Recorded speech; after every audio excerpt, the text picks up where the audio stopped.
João Coutinho de Figueiredo está a dar o passo mais ambicioso da sua carreira política com a candidatura à presidência da República e hoje está aqui connosco para uma conversa aberta, pessoal e sem pressas, da infância marcada pela relação com a avó, ao início da vida adulta em Londres, onde aprendeu o valor do esforço e do trabalho empresarial. À entrada, agora não, já foi há algum tempo, inesperada na vida política. Hoje vamos conhecê-lo para lá das ideias e dos discursos. Olá, João! Olá, entra, Júlia. olá. Como estás? Tudo bem? Vamos nos sentar. Não estava à espera de 2 beijinhos, estava à espera de um. Eu dou, Isto tem que se eu dou diga, cerca isto de tem que se diga. dou cerca de 1,6 beijinhos. Depende, tenho que olhar para a pessoa e tentar imaginar. É a pessoa de um, a pessoa de dois. Fazes essa leitura, não é? Tenho que tentar fazer. Pronto, eu estava... Eu sei que já tens este livro, mas não está dedicado. E eu hoje resolvi trazer, mas isto é um bocado de penitência, porque eu tinha uma coisa para te oferecer. Aliás, mandei uma fotografia à produção daquilo que te queria oferecer, que tem uma história gira. Mas para substituir aquilo que me esqueci de trazer, trago-te este livro. Posso ler a dedicatória? Podes, claro. Para a querida Júlia, com muito obrigado pela arte de dar a voz a todas as histórias e pela mestria de as levar a todos os corações. Um beijinho com admiração do João. Muito obrigada, João. Muito Muito obrigado. muito obrigada. Conta-me lá. Saiu daqui. E então, lá e o está. que é isto? O que é isto? Bom, isto para já foi tirado pelo meu filho que está em casa. Obrigado, Miguel. Porque eu esqueci-me, fui para a sessão do 25 de novembro de manhã, saí a correr. E isto o que é? Isto é uma árvore de Natal feita com... Conchas.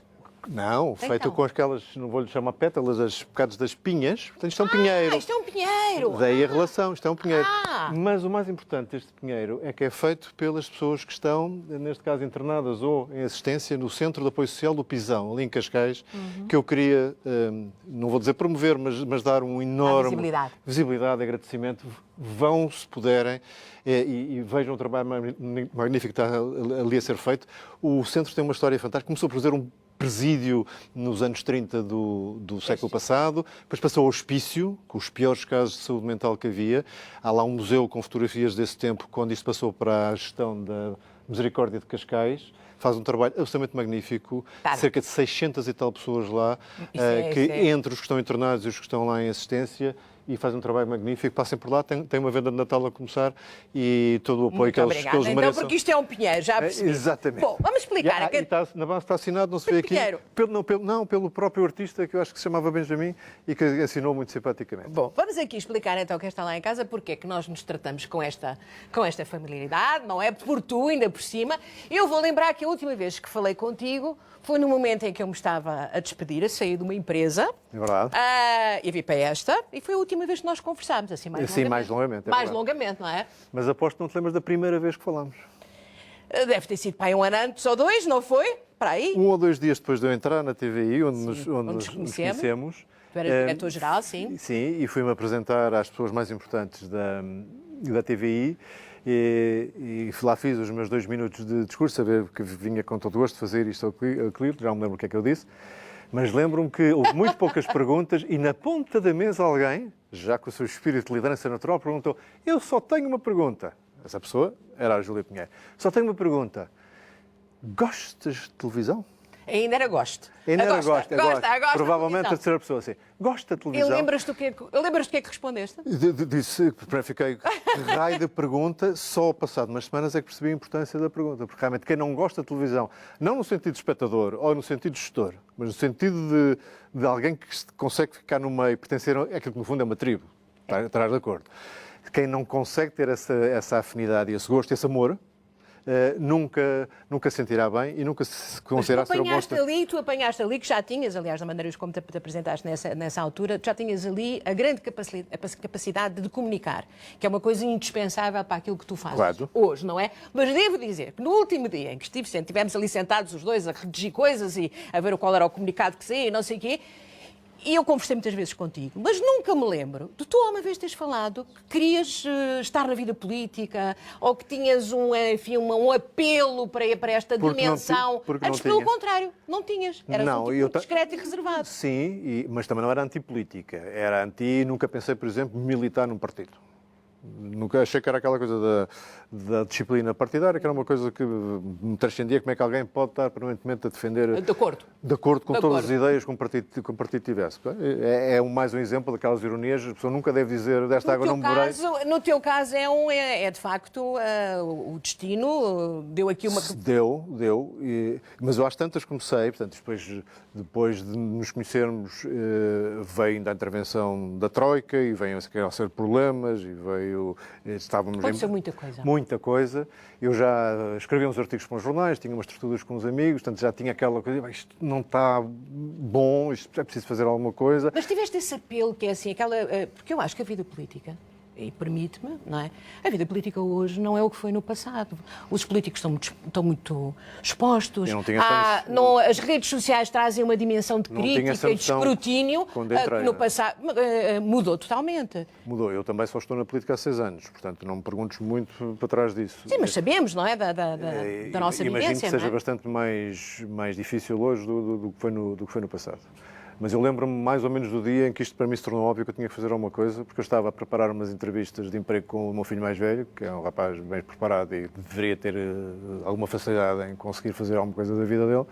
E não só as oportunidades não eram fantásticas do ponto de vista salarial, que isso infelizmente é a regra. Então é a reflexão junto dos mais novos que te leva aqui hoje? Também. É um bocadinho pior que isso. Não sei se é um complexo de Deus, mas é achar que a minha geração deixou que a situação do país se fosse deteriorando ao ponto das oportunidades que os meus filhos tiveram serem menores que as oportunidades que eu tive. E senti-me, à minha escala, é um complexo de Deus, mas com um Deus muito pequenino. Complexo de Deus. Tem graça, tem graça. Não, porque realmente uma pessoa há de pensar que a sua participação faz diferença. Mas o inverso também é verdade, porque uma pessoa há de pensar que sem participação de ninguém as coisas mudam. Também é verdade. Sem sair do sofá, como é que se mudam as coisas? Exatamente. Mas olha, eu tenho aqui um livro muito grande, tu estás a olhar a pensar o que é isto, mas conheces perfeitamente. Conheço, senhora. Conheces. E é Kipling e é Carta a um Filho. E eu estive aqui a espreitar e apanhei aqui um bocadinho que achei maravilhoso, de facto. Este livro é importante para ti, porque foi um dos livros que o teu pai te deu, não é? Dos primeiros... É o que está ali? Não, o meu pai deu-me um póster. Deu-me um póster do poema If. O If, ok. Que foi dedicado e escrito a uma história trágica. Ele dedicou isto ao filho quando o filho tinha 16 ou 17 anos. O filho foi mobilizado para a Primeira Guerra Mundial e morreu ao fim de 6 meses, nas trincheiras na Flandres. E o If é isso? O If é isso. Portanto, é explicar ao filho o que é que consistia ser um homem. Se fizeres isto e resistires às tentações do elogio fácil ou da crítica... Se fores capaz de falar às multidões sem perder a virtude, caminhar com reis sem deixares de ser simples, se nem os teus inimigos, nem os teus amigos mais queridos te conseguem magoar, se todos os homens contam contigo, mas nenhum dispõe de ti. Vais conseguir fazer isto se fores Presidente da República? Vou conseguir fazer isso, excetuando a parte de não me conseguirem magoar. Ainda acho que não tenho a pele suficientemente grossa a coisas que me magoam. O que é que te magoa?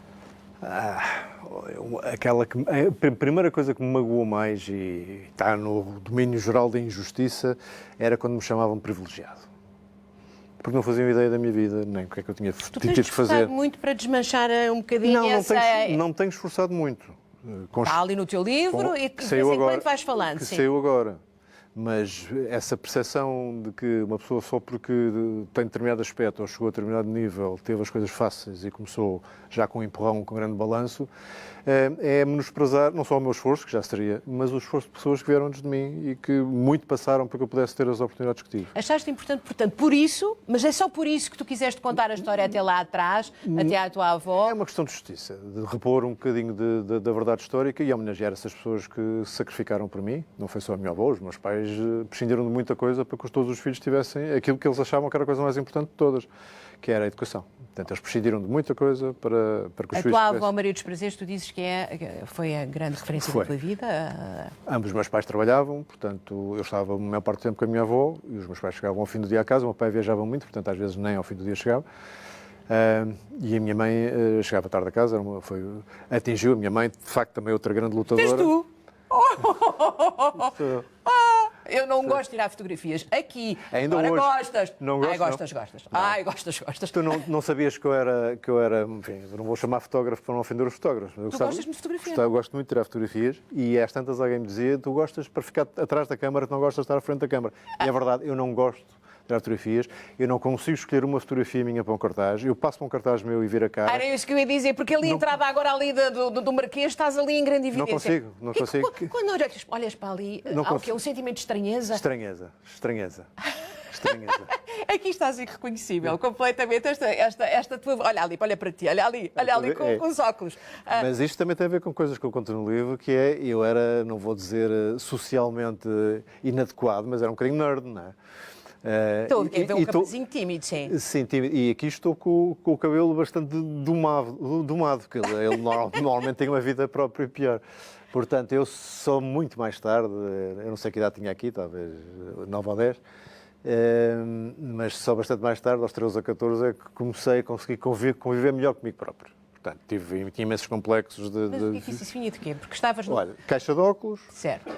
Muito franzino, estava numa escola privada onde... mas no colégio alemão, como é que vais parar ao colégio alemão?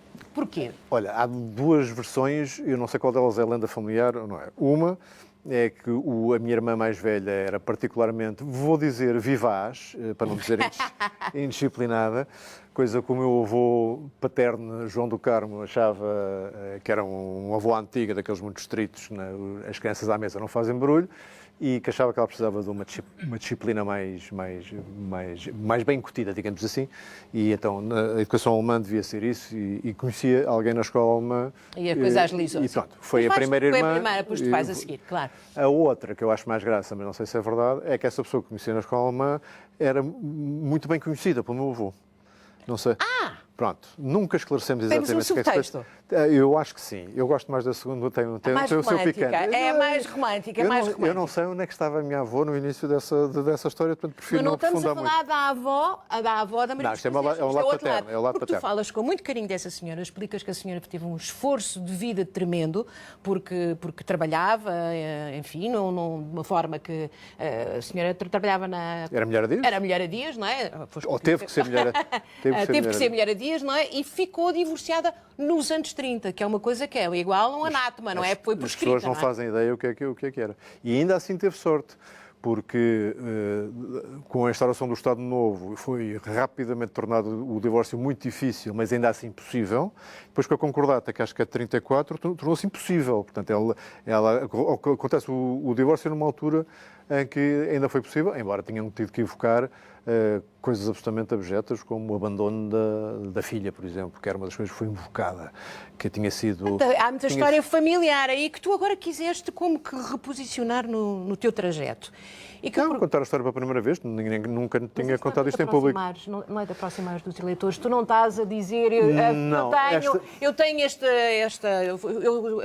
eu sou bem acabado, não é? Tenho conhecimento, sou um homem com uma atitude, fico bem nas fotografias, estou bem em todas as salas, sei lê-las, mas se calhar distanciei-me demasiado e a maioria dos eleitores não reconhecem em mim um igual. Não estás a fazer isso. Este livro, que é fruto da insistência do Carlos Vaz Marques, tu conheces bem, que a honra seja feita, não desiste.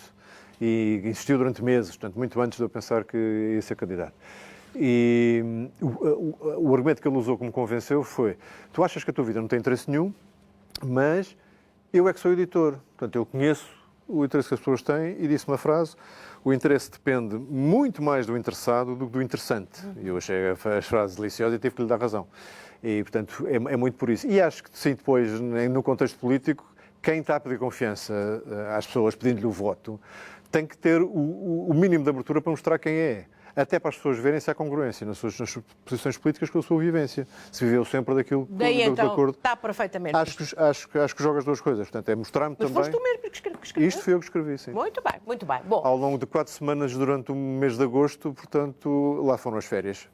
Temos então um rapazinho nerd na escola alemã, mas temos já um adolescente e um quase adulto muito despachado que vai para Londres trabalhar, mas acaba por se arriscar a ficar lá a custo próprio, não é?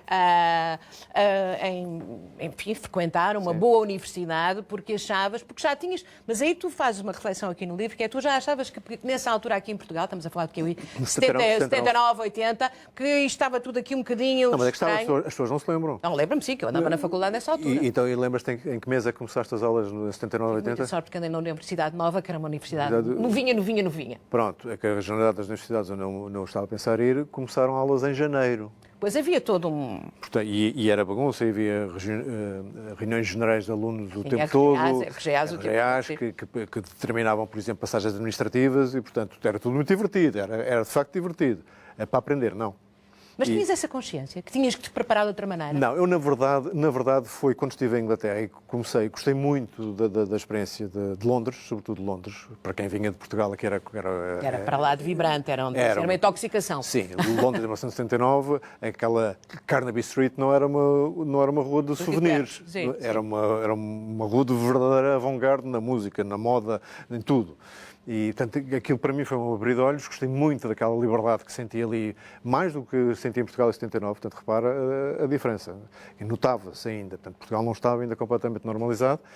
E comecei a tentar, eu já sabia que queria fazer economia, onde é que eu poderia ir, aquele era um sistema que candidatavas num ano e entravas em outubro do ano seguinte, e assim foi, consegui ficar em todas as universidades para as quais me candidatei, mas como precisava de dinheiro para pagar as propinas... Foste fazer tudo?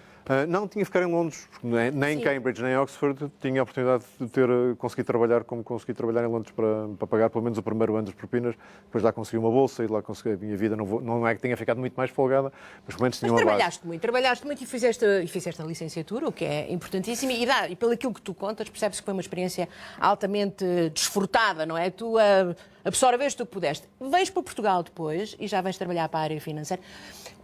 Quais eram os teus sonhos? O que é que tu sonhavas nessa altura? Conta lá. Não sei, o meu pai tinha sido gestor de empresas, sempre por conta alheia, e eu sentia que ele queria fazer mais coisas do que eu conseguia. Portanto, tinha um vago sonho, não muito concreto, de um dia poder estabelecer por conta própria. Mas como empresário, não digamos... Sim, não perguntes em quê, eu não tinha nenhuma vocação especial para nenhuma indústria em particular. Nem uma área. Não. E lembro-me também que mesmo aí a ligação com a minha avó era importante, porque eu também me lembro dela dizer muitas vezes as frases do género: isto, faças o que fizeres, não deixes ninguém bem em ti, e coisas assim desse tipo. Portanto, eu tinha aquela noção de que o depender da decisão de terceiros era sempre uma coisa a evitar. Eu sei também és avó, eu hoje sou avô. Tens quantos? Tenho 4 netos. Estás a ganhar-me. Não, mas tenho uma coisa igual a ti, são 3 netas e um neto. E gostava mesmo que este tipo de lições que a minha avó me deixou, eu com uma vida completamente diferente da minha avó, não se compara, as minhas facilidades com aquelas que ela teve, mas gostava de lhes deixar esta mensagem também.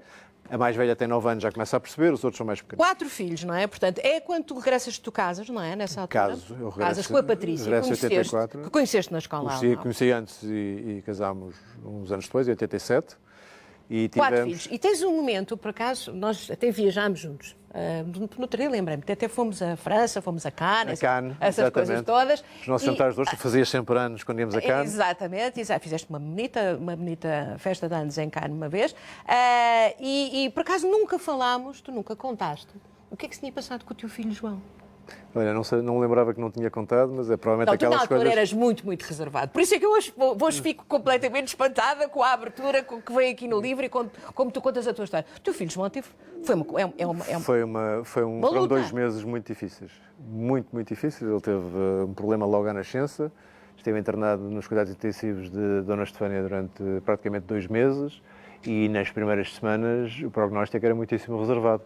Eu lembro-me que a meio da intervenção cirúrgica com ele tinha horas de vida, a médica saiu da sala de operações para dar nota do que estava a decorrer, a operação foi longa, portanto, talvez passado 2 horas, ainda ficou 2 horas lá dentro, basicamente para me preparar para o pior. E não sabes, Júlia, e espero nunca mais passar por nada daquilo, e todas as pessoas que eventualmente tenham passado por situações semelhantes, eu só posso manifestar a maior solidariedade, porque é aquela sensação de abrir o chão.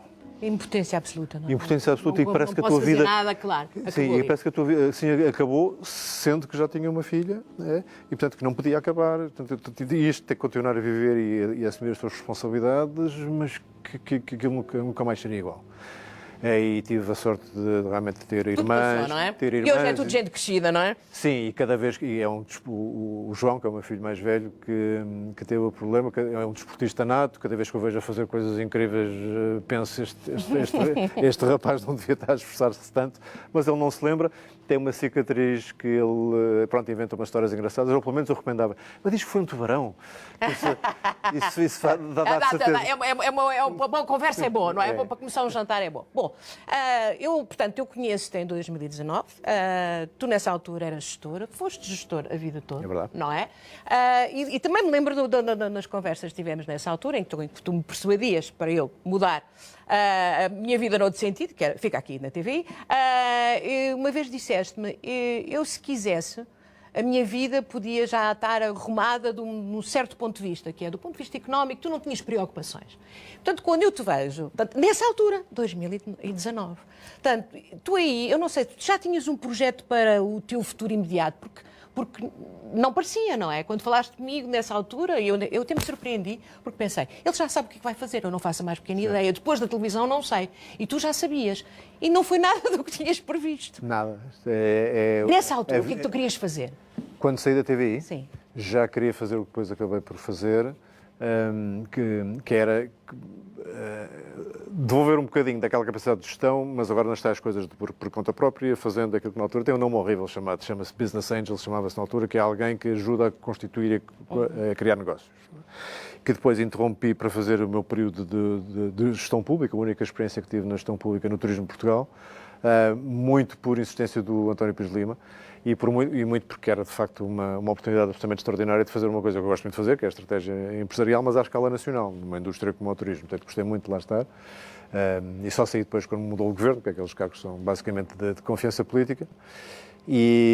Portanto, mas no global tive sempre a fazer aquilo que gostava de ter feito, que é voltar... Mas não a política. Portanto, ali estás tu, Assembleia da República, deputado da Nação, único, sozinho. Lembro-me do primeiro discurso. Então... Levanto-me, nervoso, como ainda hoje estou a maior parte das vezes que falo em público, e às vezes quando não estou forço-me a estar, porque acho que é muito bom dizer, não ter excesso de confiança e achar que alguma coisa sempre, portanto, teres algum receio do que possa correr mal. Este não foi o primeiro discurso, mas podia ter sido, em que não sei se a primeira ou a segunda frase é: há finalmente um liberal na Assembleia da República, e ouço uma voz que parecia vir de trás de mim, onde sentavam deputados do PSD, uma voz meio agressiva, meio zangada, muito alta. E não percebi bem o que é que estavam a dizer, mas só me lembro de ter pensado, e destabilizou-me totalmente, o que é que eu disse agora para irritar o PSD? Porque não estavas habituado àquela, digamos, aquilo tem um... Sobretudo não estava habituado à acústica, é que eu isso que dizer. Exato. A acústica, quem estava a falar estava à minha frente, o som circulava pelo hemiciclo e parecia que vinha de trás, mas parecia mesmo que vinha de trás. Quem é que estava à minha frente? O rei dos apartes da Assembleia, João Oliveira, que depois me dizia: não és nada o primeiro liberal, então e o Fernandes Tomás, do século XIX, do tempo... Era para destabilizar. Olha, o país deve estar uma coisa, conseguiste alguma iniciativa legislativa que, entre aquilo que era possível... Muitas. Apresentei muitas coisas. No princípio foi muito difícil fazer aprovar coisas, mas depois, de facto, tornou-se necessário fazer algumas combinações com outros grupos parlamentares. Lembro, por exemplo, uma coisa que ficou marcante na altura, que foi acabar com o cartão do adepto, que era uma coisa que estava a limitar muito a liberdade dos adeptos no futebol. Parecia uma espécie de apartheid, em que aqueles adeptos que eram mais... fazendo parte de claques ou não, eram tratados como se fossem de segunda, e isso teve muito impacto. As nossas propostas de simplificação e de redução fiscal, ao princípio, geraram muita estranheza e depois tornaram... Acabaram por fazer caminho. Mas olha, diz-me, sentiste-te realizado... Iniciativas na violência doméstica, há uma que gostei muito, que havia... Eu não fazia ideia, confesso, um conjunto vasto de mulheres, talvez 10% das mulheres que sofrem de endometriose e que tinham um problema muito maçador, que é uma doença, uma condição, não é mais que uma doença, uma condição recorrente, às vezes mensal, e que todos os meses tinham que ir revalidar o certificado de invalidez temporária, que há quando já sabe que é doença crónica e, portanto, era facilmente se ficava disto. Para já fica por um ano, já sabe que há 1, 2, 3 dias por mês em que a pessoa fica incapacitada. Olha, isto nem de propósito, desculpa interromper-te, mas nem de propósito estamos a ver um discurso que deve ser numa celebração do 25 de Abril, imagino eu, e hoje estamos no 25 de Novembro, onde tu também já estiveste. Sentiste-te confortável? Estiveste hoje no sítio certo? Estive, porque eu sempre celebrei o 25 de Abril e o 25 de Novembro com a mesma alegria. Tenho esse hábito, digamos assim, porque acho que são 2 datas marcantes. Mas a data fundadora é o 25 de Abril e massa-me que se tenha a fazer estas comparações e esta espécie de compensação. Que também eu cheguei à conclusão que só existe essa compensação porque a esquerda se tentou apropriar do 25 de Abril. Eu, quando assumi a presidência do partido, quis participar no desfile da Avenida Liberdade e foi-me dito não. E eu fiz essa cara, não porque... por umas explicações de tal maneira que fui falar com o Coronel Vasco Lourenço, da Associação 25 de Abril, que organiza o desfile. Qual é a lógica disso? Compreendo e tal. Mas não compreendo. Qualquer democrata, qualquer pessoa que está verdadeiramente satisfeita de ter saído do jugo da ditadura e viver em liberdade, deve poder desfilar na Avenida Liberdade com o seu partido, à frente do seu partido, ou o que seja. Lá se conseguiu fazer, que ele deu alguma celema na altura, conseguimos participar no desfile, mas em último lugar. Que era para quê? Que era para não sermos ofendidos ou que para ninguém se maçar e não levarmos as chamadas bocas ou pior durante o desfile. Eu pensei, isto está tudo mal. Avenida Liberdade, 25 de Abril, Liberdade, e uma pessoa tem que ir mais ou menos escondido, protegido, na parte de trás. Portanto, ao longo das décadas, muito por culpa de uma certa direita que nunca achou que o 25 de Abril fosse de facto uma data fundadora, mas muito pelas culpas... Há culpas de lado a lado. Há culpas de lado a lado. Mas hoje correu bem. Hoje achas que correu bem? Não, porque ainda hoje a Iniciativa Liberal desfila no fim do desfile. Deixa-me perguntar uma coisa, isso também nunca percebi. Como é que tu, em 6 meses, tu entras para o partido, para a Iniciativa, e em 6 meses ficas presidente do partido? Porque o presidente... Não, ao contrário, foi-me feito uma maldade pelo Carlos Guimarães Pinto, que era o presidente e que foi quem me convidou para concorrer por Lisboa, que considerou, lendo politicamente, que um partido daquela dimensão não podia ter um presidente que não tinha um palco, digamos assim, natural, e um único deputado que tinha esse palco natural. Portanto, todas as intervenções públicas, aqui estou com o Carlos na noite da eleição, o Carlos, com a sua inteligência, a ver já provavelmente aquilo que eu não tinha visto ainda, que é haver esta dificuldade, e aparece-me um dia em minha casa a dizer: já estive a pensar, tens de ser o presidente. E eu que há 6 meses antes nem sabia que ia estar a concorrer a eleições, de repente estava-me a cair, coisa que eu nunca pensei, e que originou uma das coisas que eu há bocado dizia que nunca pensei fazer, que era ser militante do partido. Aparentemente é preciso ser militante do partido para ser presidente. É uma coisa estranhíssima. E eu não era militante até quando fui eleito. Pode ser independente.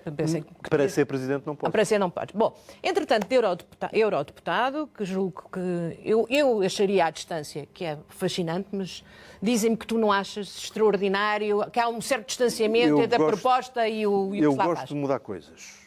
Gosto de fazer coisas. Portanto, tudo o que seja demasiada conversa, demasiado discurso sem ação prática... É o que se passa ali? Na política em geral, em Portugal também e na Europa pior. Portanto, a distância... Até porque, sabes, o Parlamento Europeu, se calhar as pessoas não sabem isto, não pode propor leis. Pode pegar naquilo que vem de propostas da Comissão, algumas do Conselho, mas a maior parte da Comissão, e fazer acrescentos ou emendas, mas não pode... Portanto, só isso já distancia mais do terreno.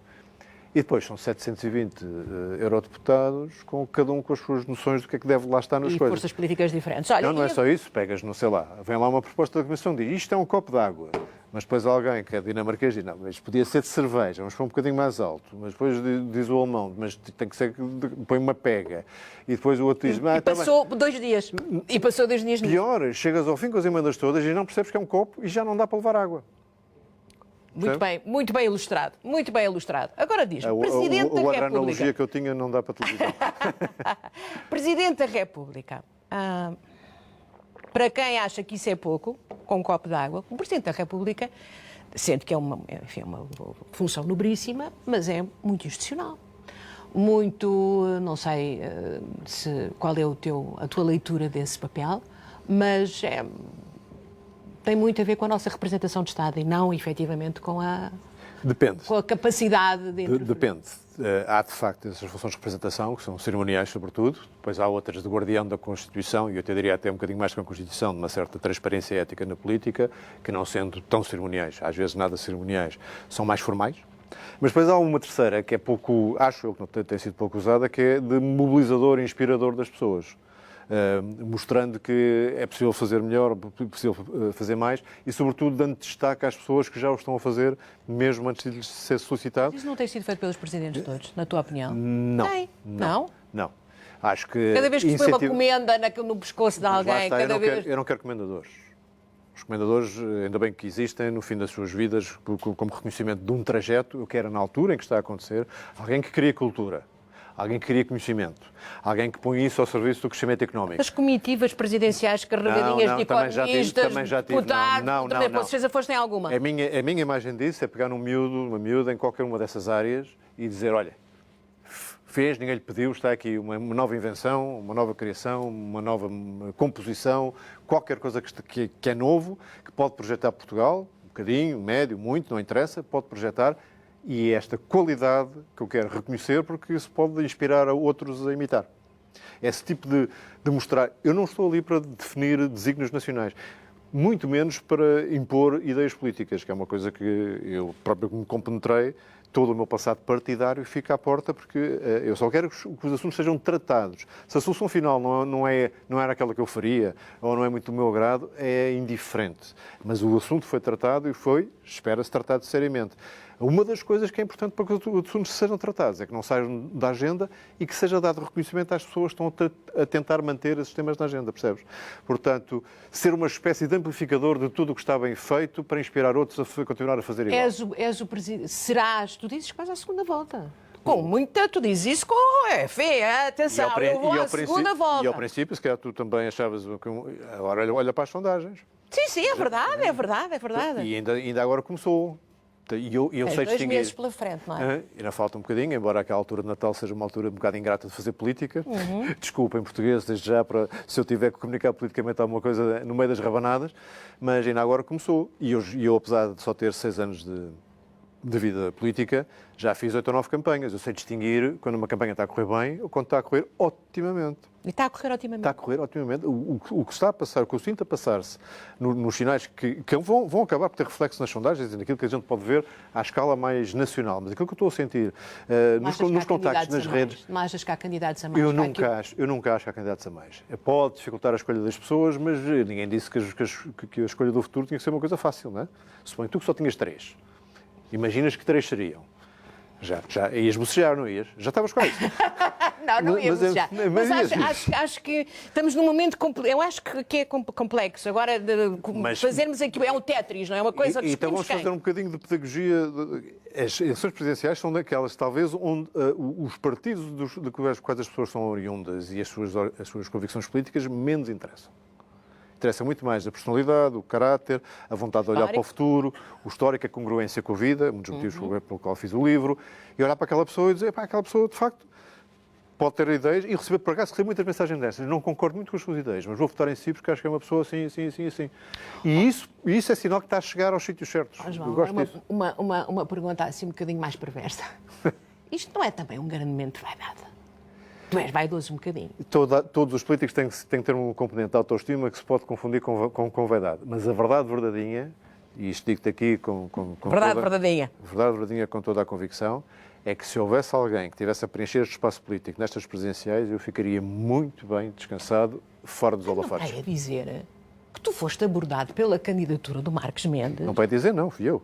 Foste tu, pois foste. Mas eles dizem que não. O que é que aconteceu? O que dizem, e já te chamaram uma série de coisas. E para mim esclarece o assunto, é que as pessoas que terão falado comigo não estavam mandatadas. Eu, como eram apoiantes destacados, a partir do princípio que eram. Mas irás desistir? Claro que não, mas essa que era a questão. Era a questão. Começava a ser maçador e virem-me tentar convencer que havia um momento em que eu teria de desistir. Não, lamento, não. Portanto, e era para parar com essas pressões que eu tornei-se Mas agora a conversa ficou-se um bocadinho crispada entre o que... Não, acontece, as coisas crispam-se e descrispam-se, não estou preocupado. Mas tem feito algumas observações a candidatura de Marcos Mendes. Já me fizeram pior. Lidas bem com isso? Lida bem. Essa parte da pele grossa já tenho. É? É. Bom, não falámos, mas tu não terás primeira-dama, imagino eu. É verdade. E então? Olha, Não é a primeira vez que temos um presidente sem primeira-dama. Mas queres que eu faça uma espécie aqui de terapia? Não, eu quero que tu digas a minha vida não condicionou a que eu estou... Por isso é que puseste aqui os lenços, já percebi. Não. Olha, é uma coisa que me entristece bastante, por acaso. Porque eu tenho a noção de que se calhar, dos vários custos que se pagas para estar na vida política... É esse. Esse talvez seja aquele que eu me vou arrepender mais. É aquelas coisas de balanço de vida que espero que ainda esteja longe e que se olhar para trás e dizer, se calhar meti-me numa vida pública de tal maneira que torna impossível a construção e sobretudo o cultivo de uma relação como deve ser. E arranjos domésticos? Vais viver, eu gosto desta parte, vais viver para Belém ou não? Quem me tira a minha casa, tira-me tudo. É? É. Portanto, não vamos... Estão lá os meus discos, os meus livros, têm uma luz absolutamente extraordinária. Pronto. E... Está esclarecido. Temos estado à conversa com o João Coutinho de Figueiredo, candidato presidencial. Temos agora muito pouco tempo, por isso eu vou dar-lhe um minuto final. Queres deixar aqui uma última nota tua? Qual é? Vou oferecer uma oportunidade de fazer um apelo ao voto. O que tu quiseres. Eu não acho que deve fazer isso à tarde num programa como o teu. Estava a pensar na nossa conversa sobre a minha avó, sobre o facto de sermos dois avós, sobre os nossos netos, e ocorreu-me, que é a única ligação que eu faço à campanha, que eu, na verdade, tenho, dizem as sondagens, uma posição forte, ou até bastante forte, dos 18 aos 45. Os netos e os filhos estão crescentemente convencidos, estou muito satisfeito com isso. Portanto, eu queria pedir aos netos e aos filhos que falem com os pais e com os avós, porque é nessa faixa etária que eu vou buscar. Intergeracional. E se há aquela noção de que a espécie se apura e que as gerações se vão tornando cada vez mais sábias, pois ouçam os vossos netos, ouçam os vossos filhos, e aos filhos e netos falem com os pais e os avós, faz favor. Muito obrigado, João. Eu preciso ir aí. Muito obrigada, João, pela conversa. Muito obrigada. Depois da conversa com o João Coutinho de Figueiredo, o próximo candidato à presidência da República que eu vou receber é o Luís Marques Mendes. Por hoje é tudo. Obrigado por ter estado na nossa companhia e, como nunca é demais recordar, não existem mesmo vidas banais. Boa tarde.